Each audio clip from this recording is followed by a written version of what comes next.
Myanmar کی فوج کے خوف سے روہنگیا مسلمانوں کے ترک وطن کا عمل جاری ہے اور اس حوالے سے اعداد و شمار مسلسل بڑھ رہے ہیں۔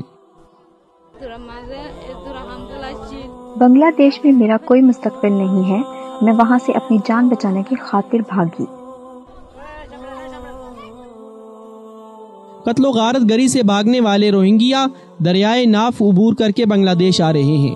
یہ لوگ 2 دن قبل برمی افواج کی جانب سے صفائی کے نام سے موسوم آپریشن کے نتیجے میں یہاں آئے ہیں۔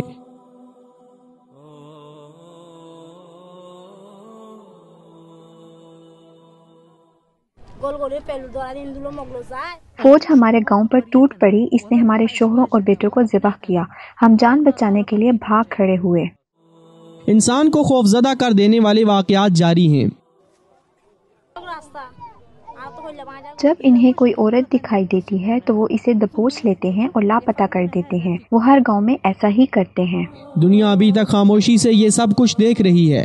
روہنگیوں کی آزمائش یہیں پر ختم نہیں ہوئی بلکہ پانی انہیں ڈبوئے جا رہا ہے۔ بنگلہ دیش کے سرحدی علاقے کاکس بازار کی بالو کالونی خیمہ بستی میں میانمار میں نسل کشی کے پرتشدد واقعات سے بنگلہ دیش کی طرف راہ فرار اختیار کرنے والے سینکڑوں روہنگیا بغیر پناہ گاہ، خوراک اور حفاظت کی زندگی گزارنے پر مجبور ہیں۔ وہ خیمے جن میں وہ پناہ لیے ہوئے ہیں، وہ تھوڑی سی ضروریات زندگی جن کے سہارے وہ زندہ ہیں، پانی انہیں بہا لے جا رہا ہے، انہیں مدد کی ضرورت ہے، لیکن بین الاقوامی و محلی فلاحی تنظیموں کی غیر موجودگی اور بنگلہ دیش کی سرکاری تنظیموں کی عدم توجہی کے باعث کوئی ان کا مددگار نہیں ہے۔ بہت سے بچوں کو بخار اور سانس کی بیماریوں کا سامنا ہے، لیکن ان کے علاج معالجے کے لیے ادویات دستیاب نہیں ہیں۔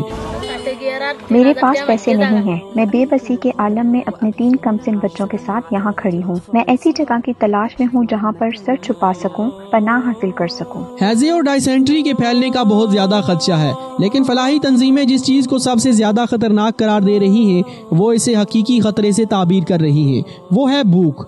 پناہ گزینوں کے کمیشن کے مطابق تشدد کے واقعات کی وجہ سے فلاحی تنظیموں کو فلاحی کاموں کی انجام دہی میں مشکلات کا سامنا ہے۔